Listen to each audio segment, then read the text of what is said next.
भाई कुछ कस्टमर होते हैं और कहते हैं मोबाइल रिपेयरिंग वाले टेक्नीशियन चोर होते हैं। सपोज दैट मैंने मान लिया, ठीक है, कि हम चोर हैं। बट एक बात बताओ आप, अगर हम आपके फोन में से कोई पार्ट निकाल लेंगे तो आपका फोन नॉर्मली वर्क कैसे करेगा?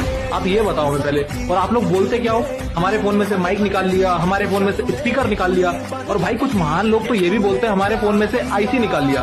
आप लोगों में इतना कॉमन सेंस नहीं होता है। अगर हम आपके फोन में से स्पीकर निकाल लेंगे तो आपके फोन में साउंड कहां से आएगा? ठीक है, और अगर माइक निकाल लेंगे तो आप बात कैसे करोगे कॉलिंग पे? और भाई जो महान लोग कहते हैं आईसी